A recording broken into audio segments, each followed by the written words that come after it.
Some exclusive commentary from Berkshire Hathaway on news concerning the company.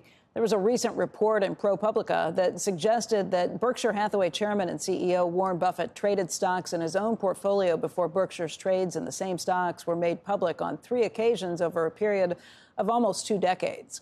I haven't confirmed those events or discussed the details of that reporting with Buffett, but earlier this week I sat down with Berkshire Vice Chairman Charlie Munger at his home in Los Angeles for a project that I'm working on ahead of his 100th birthday, which is coming up on January 1st. Munger is the elder statesman and sort of a moral authority at Berkshire, so I asked him what he thought of that story. I don't think there's the slightest chance that Warren Buffett is doing something that's deeply evil to make money for himself. He cares more about what happens to Berkshire than he cares about what happens to his own money. He's giving all his own money away. He doesn't even have it anymore.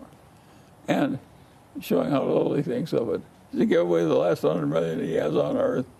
And having done that, they say, with a dirty son of a you're taking advantage of Berkshire to make money. It's not a plausible argument. It's one more ridiculous thing that's said about Berkshire. ProPublica itself noted that the trades were very small relative to Buffett's net worth. ProPublica has said that his portfolio trades from the year 2000 to 2019 totaled $466 million. That is less than 0.5% of the more than $100 billion that Buffett is worth now. And, of course, more than 99% of that is in shares of Berkshire itself. So Charlie's point was it would be silly to argue that you were putting yourself at an advantage over Berkshire shareholders when all of your money is in Berkshire shares, too. We had made the point when the news came out about just the size and scale of it, meaning that it was tiny on a very relative basis. And I don't think that anyone thinks that there was any kind of insider trading. I've always wanted, look, my hope is that there's a very plausible and reasonable explanation for it. I think that the issue was much more around what he said publicly, around the idea that he doesn't trade in the stocks that Berkshire owns. Right. And clearly and empirically, it appears at least that he did. And so trying to understand that, and then how does that relate, not to, there were other individuals at Berkshire, including David Sokol, who was involved in Lubrizol. He had owned shares in a company before they ultimately acquired it. I think there's a difference, and you remember. But I haven't spoken with Buffett about it. David Sokol wasn't accused of anything either in terms of. He brought a deal to the company. If you go back to, and I haven't looked at the Sokol details in a long time, but David Sokol brought a deal to the company, didn't disclose to, I guess, Buffett and whoever else he was bringing that deal to, that he had already bought stake in the company. Bought shares in the company. And then Berkshire bought it at a higher price, and that was it. I imagine that Warren, I want to believe that Warren trades in his own account the way Joe plays DraftKings just for fun.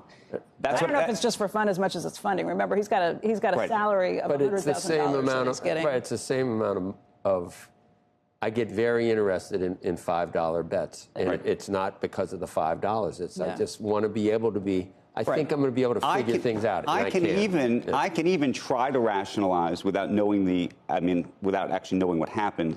That there were times where possibly he was selling shares that he owned ahead of Berkshire buying the shares because he didn't want to own them at the same time. That's one thought. And then there's another thought that maybe he was selling shares because if Berkshire was out of the stock, he thought that he should be out of it. I mean, I could come up with 100 reasons why maybe this is all good. The only thing is that because he was so emphatic publicly to his shareholders that he wasn't in these stocks, right? He was not going to be trading any of these stocks. Look, my hope is, as I said, that there's a very reasonable explanation for this, that there was a mistake, or that he had bought these shares. I have a view, this is my own supposition, that maybe he bought these shares 1,000,000 years ago and then decided that he wanted to get out of it for whatever reason, and the timing of it was just not great. My guess is some of it was probably for charity when he gives some of these things away for charitable things. But irrespective, he's going to have to answer it at some point. But irrespective of whatever it is, the problem or the conundrum, it's only because he has a policy for the company. Right. I assume for that policy for the company also applies to every other employee at the company. And then the question is, does it apply to him? We talked about David Sokol. And again, I'm not saying this was a David Sokol situation, but David Sokol didn't disclose it to the board or to Warren. Yeah. Warren clearly disclosed it to himself because he knows. Right. Did he disclose to the board? Maybe by the way, maybe very well he wrote a letter. By the way, people have done this. where situations that people have owned shares from a million years ago and they need to get rid of them somehow, and they write a letter to somebody saying, on X date, I'm going to go do this. Maybe there's some I have no idea. All I'm saying is that hopefully there's a very reasonable explanation for it. At some point, he does not speak publicly very often, but he will definitely be asked this question. But it's so de minimis. It's so. I mean, we can't even. We need a word for how de minimis it is. It's exponentially, logarithmically. It's a pittance. And I would say, why even do it? Why not do paper trades and not even? But that doesn't work. I try to do paper trades, and it doesn't work. I try to hope for one team or the other and think something's going to happen. Unless I bet the other night I bet $4 on something and I won 35.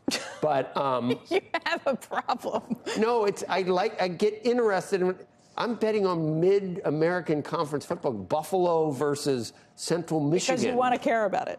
Yes. Yes. And I want to watch it. I understand that. Look, the answer is Buffett is going to be asked about this at some point. It is something that's going to come up. I was out talking to Charlie about something else. I didn't feel like I couldn't ask him about it, but I will tell you honestly, when I brought it up, he hadn't read the story. Like what he prefaced that with was, I said, did you read the story? And he said, no, I haven't read it.